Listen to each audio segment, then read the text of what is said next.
Good morning. Welcome to the Department of Family and Support Services Community-Based Operator for DFSS Satellite Senior Centers re-release webinar.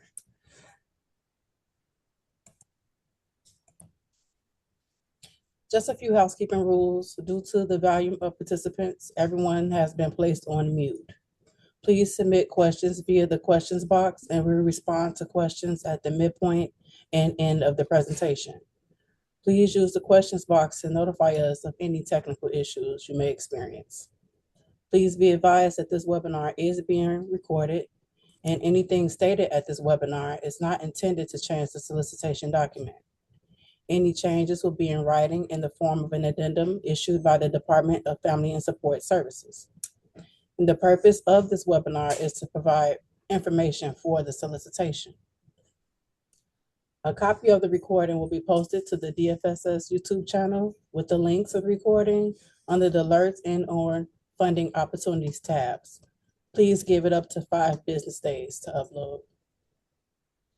DFSS retains the right to share a list of registrants to this webinar along with their contact and organizational information at our discretion.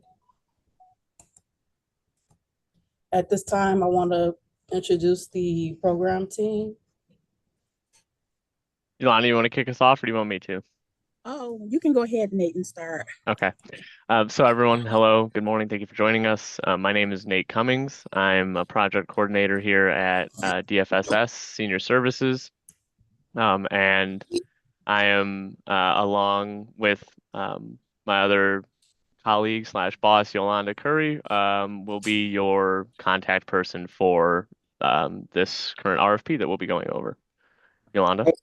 Good morning, everybody. I'm Yolanda Curry, one of the Deputy Commissioners here at the Department of Family and Support Services, Senior Services Division. I have the distinct pleasure, of providing leadership to our 21 senior centers located around the city of Chicago. We have 6 regional centers and we have 15 satellite locations. Consistent with the re-release of this RFP, we are looking for a community-based operator for 3 of those locations. That will be Edgewater Senior Satellite Center, North Center, and the Portage Park Satellite Senior Center. And so I will turn it back over to the panelist. And my name is Jillian Black. I am the Procurement Proposal Coordinator here at DFSS. And I'm also here as an assistant for any technical issues you may experience, in addition to customer support. I supply customer support. As for the agenda, we will go through the purpose of the RFP, the background information about the scope and program description, the selection criteria, the timeline, technical assistance for applicants in e-procurement, and then we will pause for one last round of questions towards the end of the presentation. And at this time, I will pass it back over to Nate to discuss the purpose. Perfect. Thank you, Jillian. So as Deputy Curry was talking at the start during her introduction, the purpose of this RFP is for the Department of Family and Support Services seeking to identify qualified community-based organizations to carry out the programs and services of the DFSS Senior Services Division as designated by the Older Americans Act at the Department of Family and Support Services Senior Services Division, 3 satellite senior center locations. With the mission of supporting older adults to live independently in their own homes and communities for as long as possible, DFSS Satellite Senior Centers provide a wide range of programs and services that helps older adults 55 plus to socially engage, remain active, stay informed about available programs and resources as they age in place. So again, as we were talking during the introduction, the selected respondents and senior centers that we are looking to have covered through this RFP will be the Edgewater, North Center, and Portage Park satellite senior centers in the community locations. So just a little bit of background here, and all of this can also be found in the RFP document as well on iSupplier, and most of this language is kind of pulled straight from there. And of course, like we said at the start, if you have questions, please throw them in the chat. But some background for this RFP, DFSS satellite senior centers currently act as age-friendly community hubs, recognizing the value of older adults mobilizing their skills, talents, and interests. Satellite senior centers also connect older adults to social, recreational, economic, and educational resources that enhance their quality of life. They serve as a vibrant social setting, places for friendship, and remedies for loneliness and isolation. DFSS satellite senior centers play a vital role in providing opportunities for older adults to access a range of activities and services to help improve their quality of life. So the goals of this RFP, and they were the goals of the previous RFP that was released in July for the satellite senior centers. The goals are to increase service delivery satisfaction, decrease participants' feelings of loneliness and isolation, increase the number of new participants, and increase our return visits to the satellite senior centers. Our current state and priorities for improvement. So our current state, DFSS satellite senior centers and the aging network are currently challenged with positioning themselves to effectively serve a growing older adult population that is increasingly frail and diverse with differing economic and social needs. An age-friendly Chicago assessment affirmed that most older Chicagoans desire to age in place in their own communities. As such, our charge remains as the Area Agency on Aging for the City of Chicago to ensure that appropriate social supports are in place, including at the satellite senior centers, to support older adults remaining in their own home and their communities, if it is possible and appropriate. The selected respondent will be expected to assist with outreach efforts to increase older adult attendance and engagement with the centers, and the selected respondent will need to work collaboratively with DFSS personnel to devise strategies for older adults to access programs virtually and over the phone to increase their comfortability with technology. So our target population, as I've been saying a couple times now, it's older adults 55 and older. And obviously there's some subpopulations here that I'll talk about. So our subpopulations outside of just Chicagoans who are 55 and up are older adults with the greatest economic or social need, with a particular attention to low income and minority individuals.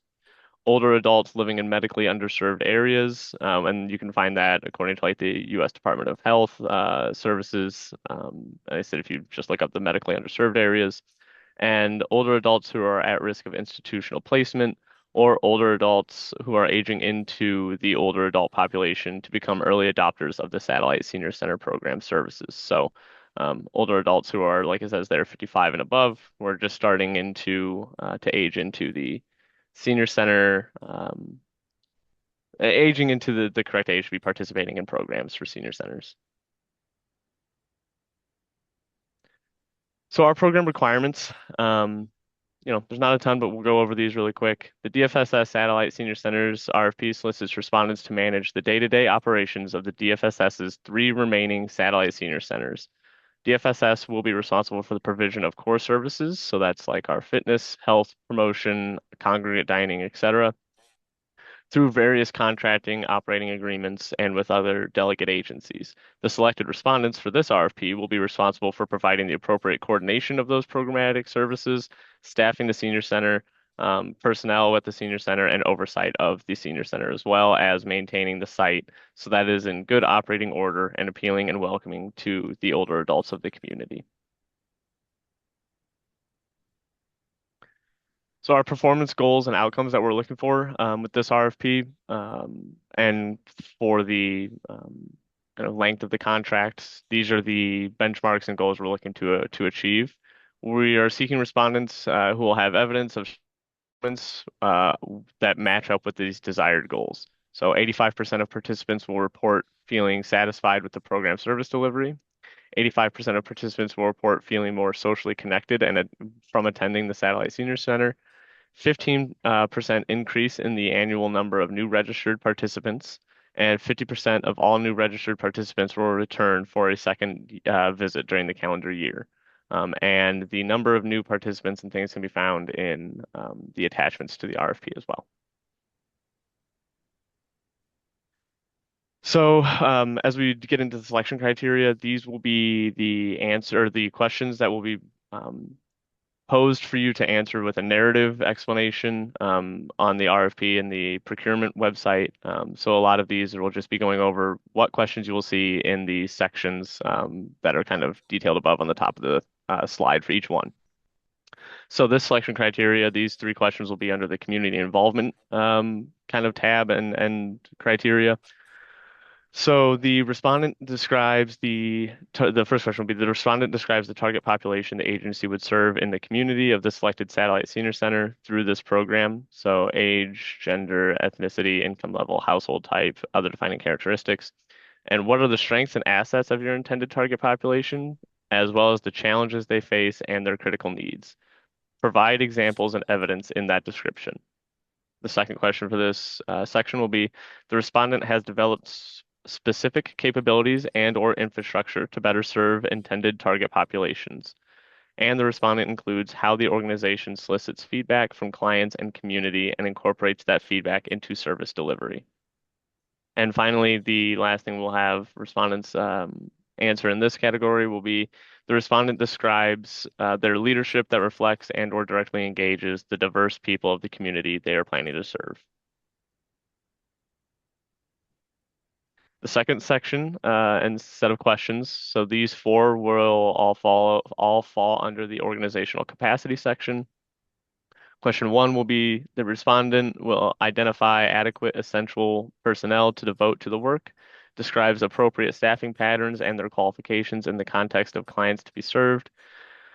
The respondent should cover the following areas, including program staff, program oversight, and program management.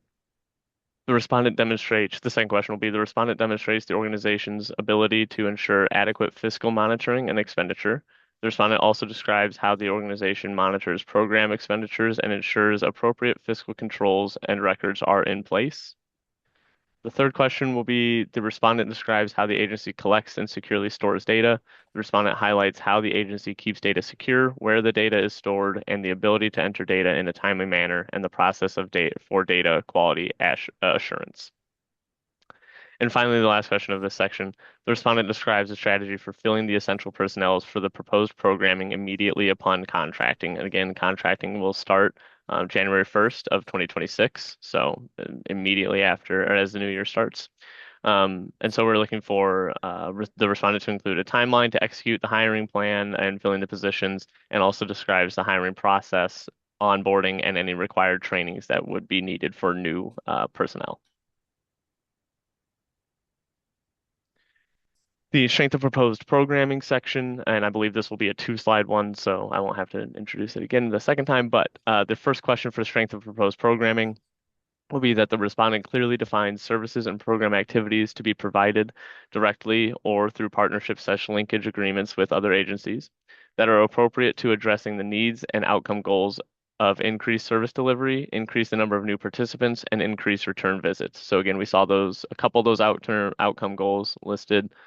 This is a question asking you to clearly define how you will be achieving those outcome goals. If applicable, please describe the journey of someone entering the program and how will they be served from enrollment to completion.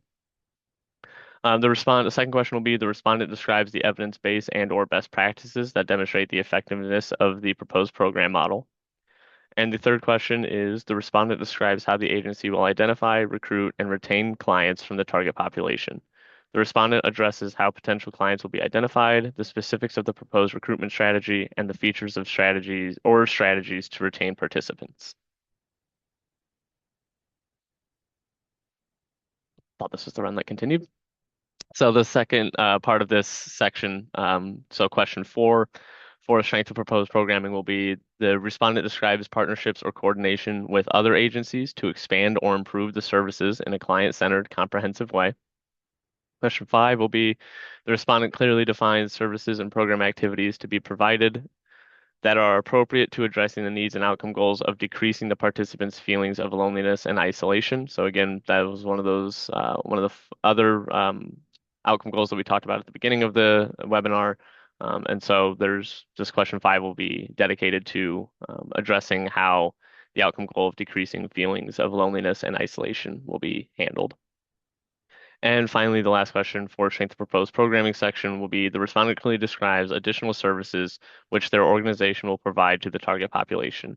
The respondent clearly states the additional services, how the services will be implemented, and how the services will enrich expected services listed under the program requirements section of the RFP. So then, not finally, sorry. But the next section will be performance management and outcomes. The first question for this section will be the respondent demonstrates the agency's performance over the last 12 months towards reaching the goals outlined in the performance measures section of this RFP. This is a new program model for the respondent's agency. The respondent must provide program level data demonstrating performance of a similar program that would at least give us an idea of your ability to run the program and the senior center. The second question will be the respondent is able to describe how collected data is used to identify problems in service delivery and inform/improve its services or practices. And finally, the respondent has experience disaggregating data to identify and address the racial, gendered, abled, or other disparities in program delivery. And finally, the reasonable cost, budget justification, and the leverage of funds section is the final section of narrative questions that you all need to answer as far as, like I said, some of the more open-ended narrative responses. And so the first question for this section will be, the respondent has fiscal capacity to implement the proposed program prior to reimbursement. Second question will be, the respondent leverages other funds and in-kind contributions to support total program and administrative cost. Third question will be the respondent demonstrates reasonable implementation costs and funding requests given the nature of the program proposed. The proposed budget supports the proposed scope of work or work plan. And finally, the respondent is able to provide a regular auditing process. So then, on top of all of that, we do have some attachments and other documents that we require all of our respondents to submit for their application to be considered fully complete and to be able to be reviewed. And so I'll go over some of these attachments now. And all of these will be found. There will be questions, and it will be stated multiple times throughout the RFP to make sure to include these. So just please make sure you have all of these when you're submitting your application. But first, be sure to attach an estimated number of clients to be served. I believe that's also just asked in the RFP, so you can answer it there. Be sure to attach the resumes for key staff that are overseeing the program. Again, please make sure you're attaching that. Please be sure to attach your organization's budget for this program. We obviously cannot review your program application without the budget, and make sure that all of the budget requirements are addressed. So, and all program requirements. So again, please make sure that those top three, they're all very important and a little more specific towards our program here with the senior centers. So please make sure all of those are included. The other things that you'll need to make sure are attached are your selected senior center per site application. So if you are planning to apply for all three or two of the senior centers out of the three, that will be done through singular applications each time. So one site per application. And so just make sure you are selecting and saying which senior center you will be applying for in your application. Make sure you submit your mission statement, liability insurance, board member identification, the SAM certificate, the certificate of good standing in Illinois, the bylaws and articles of incorporation, the financial statement, and the IRS determination letter. A lot of that is just more boilerplate stuff and things that are needed for contracting. But again, we cannot review or wrap up contracting if all of these are not on hand and submitted to us. So please make sure you are submitting all required attachments. So then the evaluation process. Our evaluations are, we take the applications and evaluate them on the strengths of the proposal and responsiveness to the selection criteria. Failure to submit a complete proposal or respond fully to all requirements may make your submission subject to rejection. Again, that's why I was really highlighting on making sure that all the attachments and all the questions are fully answered and fully submitted, because otherwise we may not be able to fully evaluate your application. The commissioner, upon review of the recommended agency or agencies, may reject, deny, or recommend agencies that have applied for grants based on previous performance and/or area of need. and DFSS reserves the right to ensure that all mandated services are available citywide and provided in a linguistically and culturally appropriate manner.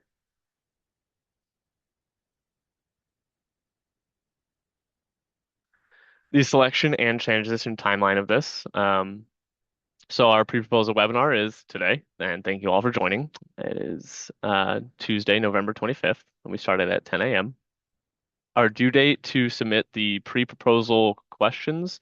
So if you have any questions, those need to be asked to us by Monday, December 1st. So you can send an email to myself, Deputy Commissioner Curry, um, especially for programmatic questions. Funding recruitment of seniors outside budget.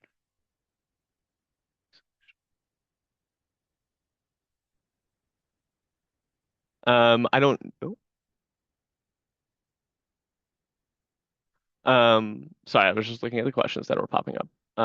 Jillian, I don't know. Do you want us to answer questions live? Do you want to or are we going to respond to those through message? Yes, we can answer the questions live or via message. Okay. But we do have a space between Oh, when right. you're Yeah, done. yeah. Yeah. So Okay. we can, in a few slides, we can address the questions. Perfect. Okay, so just in case anyone didn't just miss that, we will try to address the questions we get to a question slide. I forgot we had that one ready for us. But so our applications, just to run through the timeline again, pre-proposal webinar today. The pre-proposal questions will be due Monday, December 1st. So just make sure if you have any questions after this webinar, you're sending those to us by the 1st. And then applications will be due Friday, December 12th. At noon. So please make sure you are submitting them. Do not wait until the end of the day. Those will not be accepted. And then program period begins, like I said, the start of the new year. So January 1st, 2026.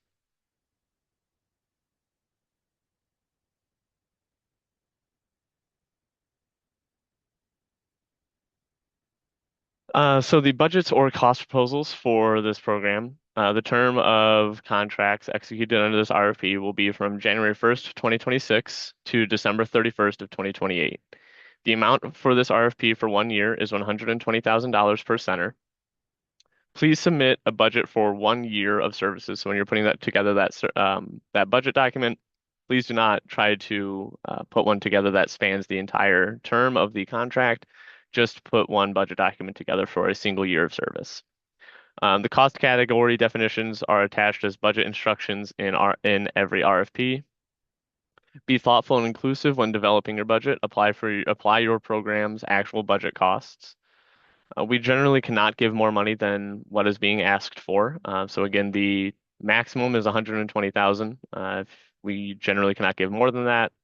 But also, if you're going to ask for the whole amount, make sure you're asking for the whole amount. We can't adjust that usually after the words. Use the reasonable cost question on the application to discuss how you determined the costs that reflect in your budget. So you'll put this budget together, and there will also be, as I went over earlier, the reasonable costs section of the narrative part of your responses, and that is where you can detail why your budget and your costs make sense for what your programs are. Some common errors. So fringes, just always make sure you're checking your calculations. Supplies, these are frequently under or over budgeted for. So, really try to get a good and accurate representation of your supply cost. Client assistance, if this is an appropriate or allowable cost, don't forget to include it. Make sure your job description titles or your job description uploads have the same title. Also put a brief description of the job in the budget document itself if you have not discussed it specifically in your application.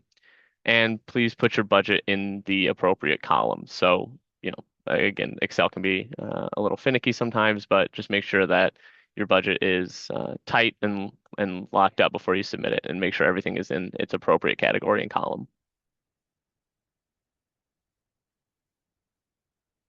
So again, just really want to hammer it home because this is probably the most important part of the entire webinar. The applications are due on December 12th, 2025 at noon. So please, again, do not wait until the end of the day. Make sure you are submitting it before noon, and in all reality, probably tried to submit it the day beforehand because, you never want to deal with technical issues and end up not being able to get something submitted on time if you're trying to do it the final day. Nate, we can address the the questions we have before I go into application tips. Okay, perfect. Okay, so the first question, Alice, I see, is there funding for recruitment of seniors outside of the 120,000 annual award per site? When will you be able to make the selection on who you will award? Okay, so the first part of the question, is there funding for recruitment of seniors outside of the 120,000? No. So the 120,000 is the entire award for pretty much anything that you will need to take on to operate and run the Satellite Senior Center.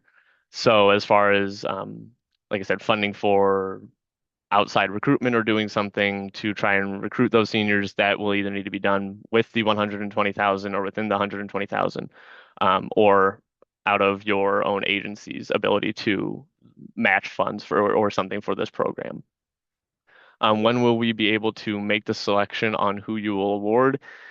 Um, that timeline is a little less set in stone, but because the applications are due on the 12th, as soon as we get those in, evaluations and reviews will start. And so, in a perfect world, and what we'll be hoping for is that we will be able to announce who our selected respondents will be before the start of the new year, so that way we can work on a fast transition plan to get everybody in. Um, that would be the hope, and that will be kind of the plan, but that cannot obviously be strictly guaranteed with the holidays and how everything sometimes can shake out this time of year. But it will obviously be handled as quickly as possible, is what I'd like to say. And that we will be letting people know as fast as we can once we know what the selection will be.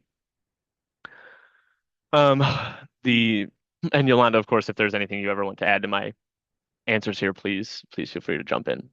So from another one of our questions is, something language to me and organization. I'm here to see if we have a good fit for this RFP. To clarify, are we looking for an organization to operate these satellite centers or to provide direct, engaging, specific programming to fulfill the mission?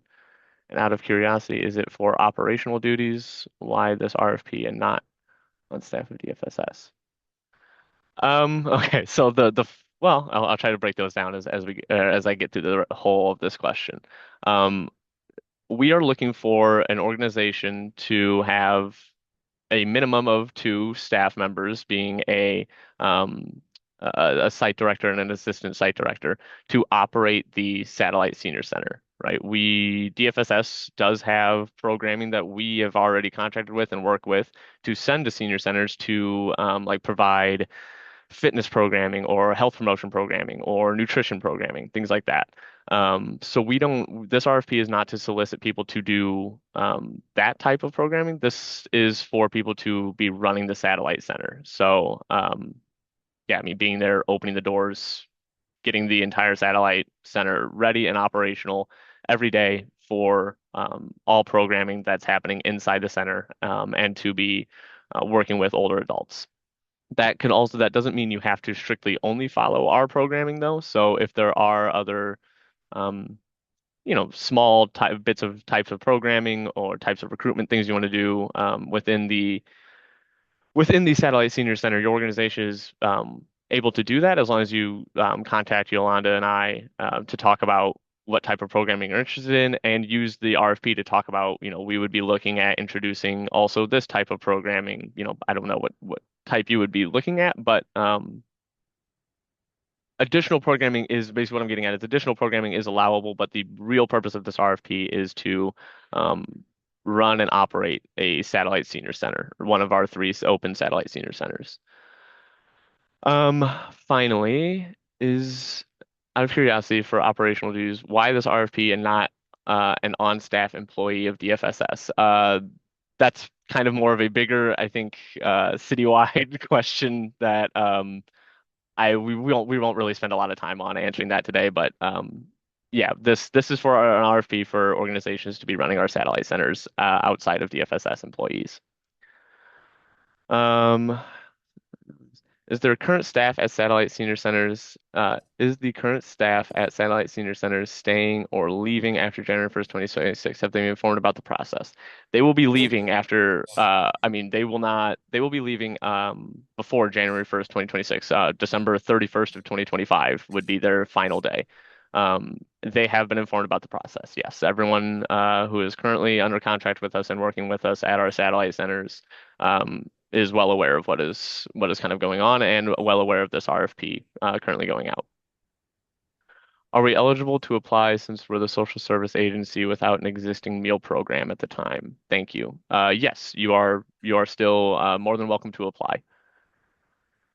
Is there a match? Nate, I Mhm. would just say that the meal program, right, would be provided by our department, right? And so what we would be looking for perhaps is those managers, right, to get the food service sanitation training kind of as a backup. But there are part-time hospitality workers that will be assigned to the site, right, to help like with the provision of the congregate dining program.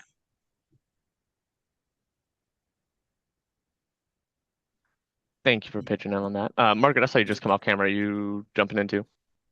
Yes, but this is just a follow up. Good morning, everyone. I'm Margaret LaRaviere, Deputy Commissioner of Senior Services. Just to follow up on, I think there was a question about outreach. Just wanted to share that we work in partnership to assist with outreach and awareness of all the services that we have at our senior centers. So that is not something that you would be unilaterally responsible for. We work in partnership citywide to market our senior services and our supports. So, That was yeah. a good point. Thank you for adding that in. I kind of glossed over that, but yes. So as far as outreach goes, like that is obviously handled a lot from our end as well.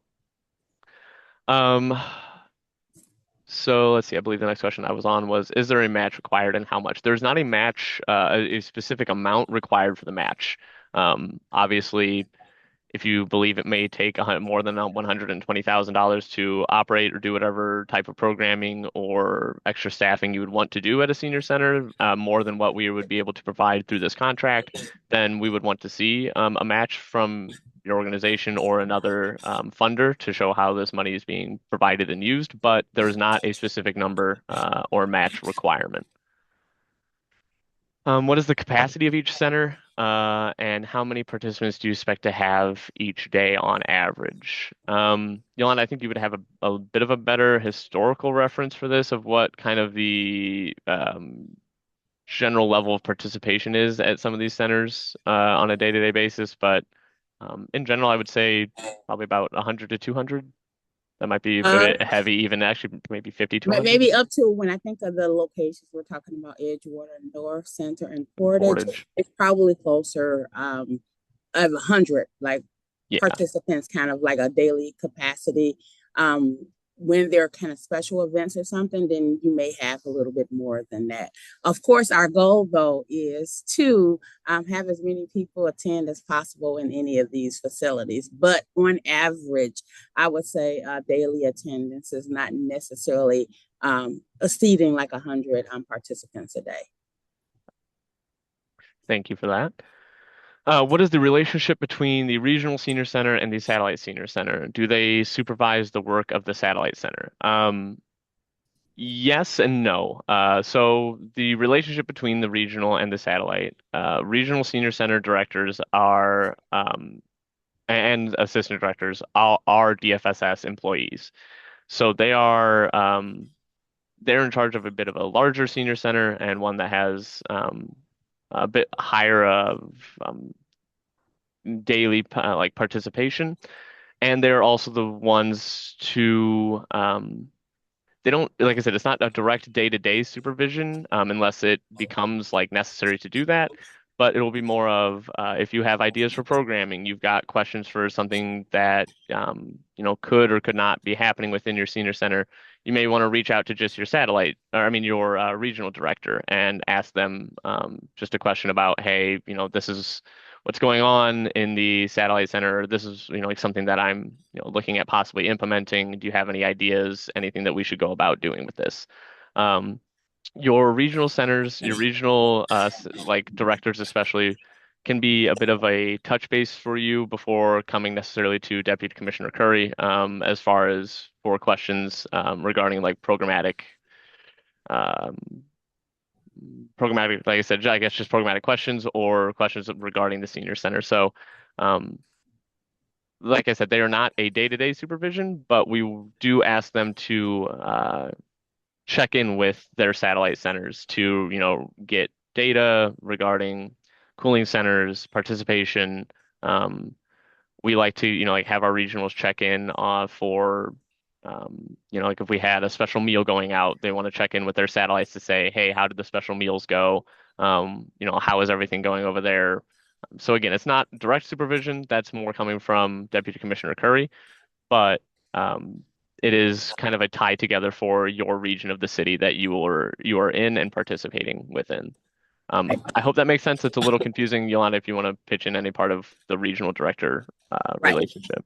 Right. So just as a kind of added level kind of support and kind of coordination of programs and services, we are broken up into geographic areas, right? And so currently we are kind of broken, if you will, into 5 geographic boundaries for which the senior centers and the satellites are kind of aligned. The regional director really kind of are kind of work to kind of have a, if we will, like a physical presence, right, of senior services within a geographic area. And then we really work to make sure that those programs and services are coordinated. And also there could be real issues happening on the ground, right, where feedback is needed and or items and or somebody that, we can even physically get to your site, like depending on like if things are kind of happening.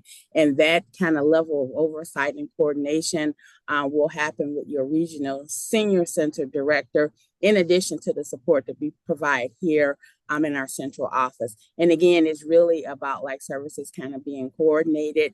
What you'll also find out in our senior center world is that participants will travel from site to site. And generally speaking, right, there is a lot of kind of presence of those participants within their regional area. And so it is not uncommon, right, for folks who attend your satellite center to also be in attendance with your regional director. And then a lot of times there could be like bigger, larger events happening at the regional centers that, again, really need to be coordinated. So your regional director really is, if you will, kind of like your coach, right? And trying to, again, provide like support. So that, again, that this is a very supported program model. We really do work in partnership as we are, charged with kind of serving the seniors here in the city of Chicago.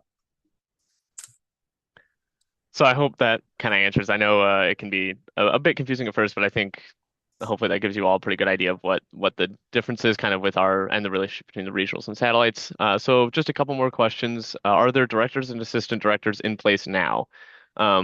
Yes, but again, they will be leaving come December 31st for any of these.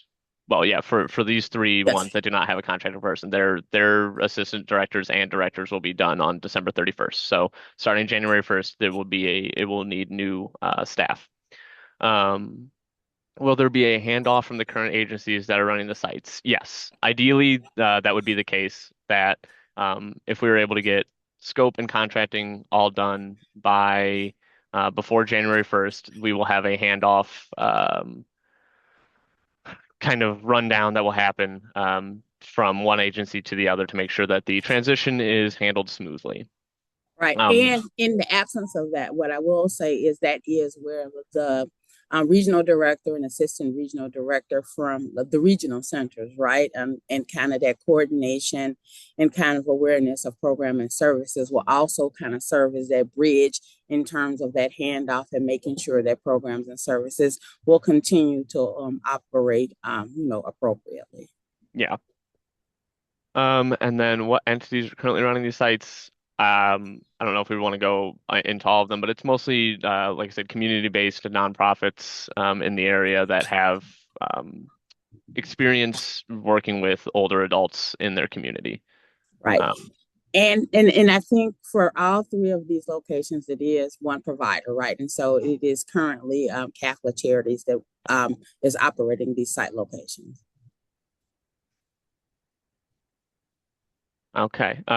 That's all the questions that I'm seeing in the chat now. So Jillian, I think we're okay to move on, but obviously we will still have a slide later that will ask for questions. So if you think of any, please feel free to keep putting them in the chat, and we can keep answering them as we as we move along. Thank you, Nate. At this time, we're going to move forward to application tips. And our first and most important application tip is to start your application as early as possible and to save it as you go along, as you're working on it. If you have never done business with the City of Chicago, please register into iSupplier as soon as possible. Please review RFP narratives and application questions closely. Remember that they align with the scope and the selection criteria. Please use the information in the RFP for guidance in formulating your answers. There is a 4,000 character limit, which includes punctuation and spaces. Each response is allotted 4,000 characters. Please try not to use the back button on your browser. You could potentially lose your work. And again, we can't stress it enough to start your application as early as possible and save it as you go along. Some tips for working in e-procurement. To submit multiple applications for a single RFP, applicants will need to set up a unique user account in iSupplier. The e-procurement system is not capable of submitting more than one distinct proposal per associated email address.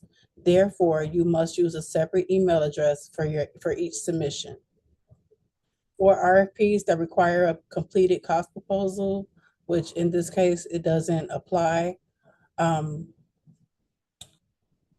so you would submit the budget form that is attached to the RFP application. You can submit your application and later amend it up until the due date, which is again December 12th, 2025 at 12 noon. Avoid the rush and possible mishaps by submitting your application early, and plan on submission taking approximately 30 to 60 minutes. Please be advised that late applications cannot be accepted. Please make use of the e-procurement hotline for assistance at 312-744-4357. The hotline operates during business hours only, which is Monday through Friday, 9 a.m. to 5 p.m. And again, we can't stress it enough to save your application as often as possible while you're working on it, and to submit as early as possible. A few agency requirements. We require agencies to provide articles of incorporation and any amended articles of incorporation. We also require an IRS affirmation letter for not-for-profit agencies. This letter must be dated within 60 days of your submission. You can obtain this letter by calling the IRS directly at 1-877-829-5500. However, if you are a for-profit agency, please submit your original letter from the IRS showing your FEIN number. Your UEI number is required, as well as the central contractor registration. Please provide a copy of the entity overview page on the sam.gov website. And lastly, a certificate of good standing letter with the state of Illinois is required. We have a labor peace agreement ordinance, which applies to all DFSS and CDPH delegates that have 20 or more employees working for their organization. The only exemption are hospitals. Contractor must provide written notice to the commissioner or her designee within 72 hours of becoming aware that employees want to organize or that a union seeks to represent employees. Contractor must enter into this LPA within 90 days of receiving that notice. You may ask, what is a labor peace agreement? A labor peace agreement is an agreement between an employer and a labor union that ensures that an organizing drive is not impacted by union busting techniques, including employee retaliation, and in return, they will not strike or stop work in a way that will impact human services. For technical assistance, there will be a link to the RFP on the DFSS webpage, as well as training documents. Please see the alerts section on our website. And for questions on registration and e-procurement technical assistance for delegate agencies, please contact customer support at cityofchicago.org. And they also can be reached via phone at 312-744-4357. We also have training materials, which include documents and videos on the cityofchicago.org website under online training materials. And at this time, we're going to delve into how to enter your responses and accepting any amendments. Step 1 for entering your response. You will select Create Quote from the drop-down menu in the Actions box, and then you click on Go. And this will take you to the application page where you can get started.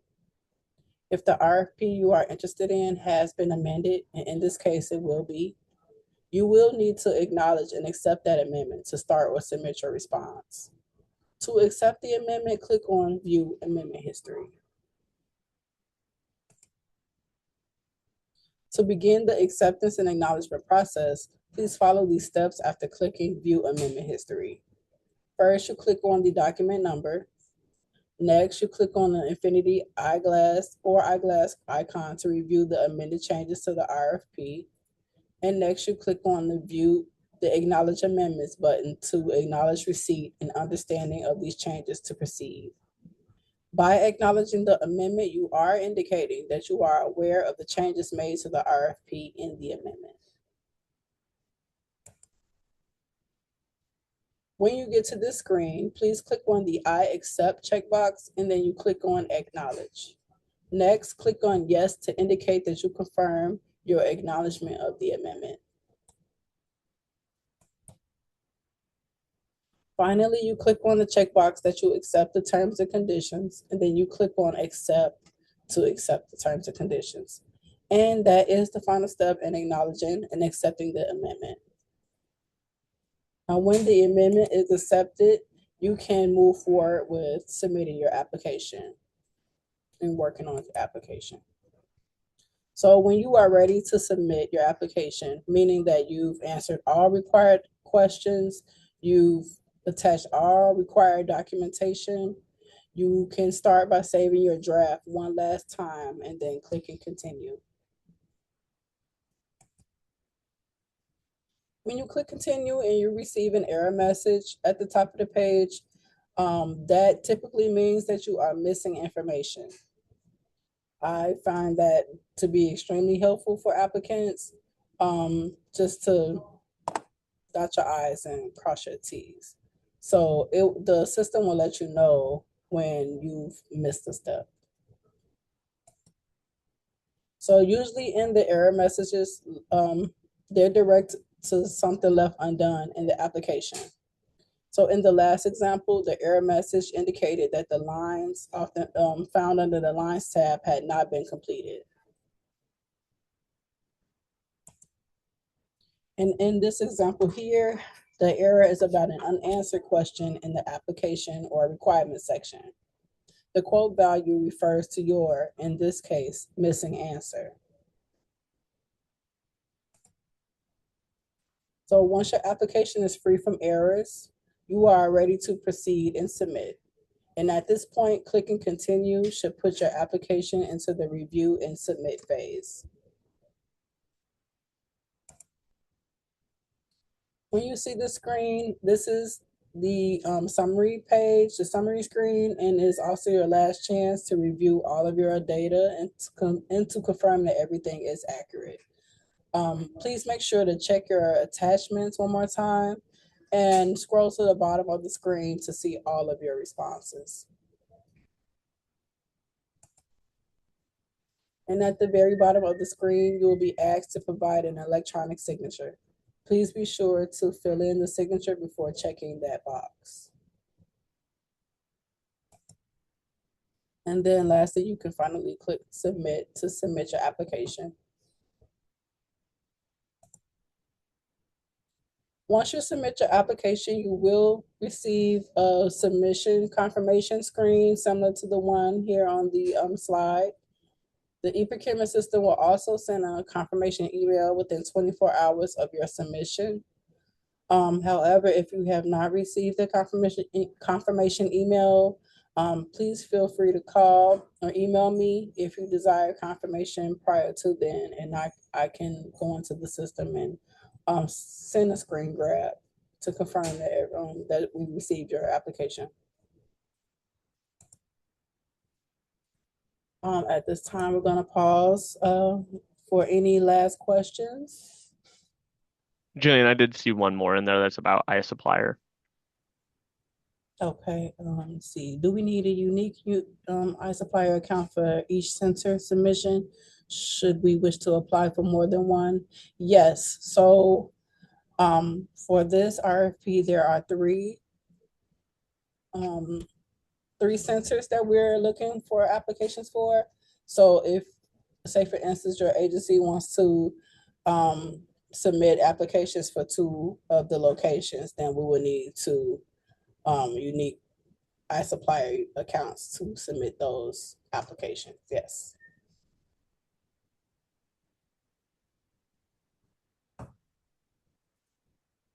And as far as, could you please share the presentation with us after the meeting?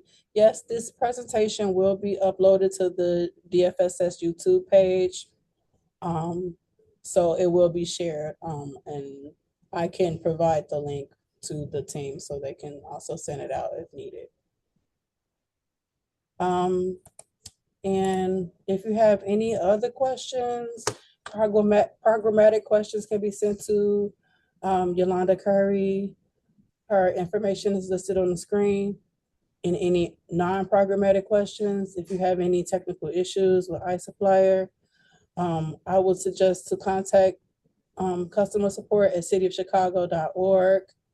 They also can be reached at 312-744-4357.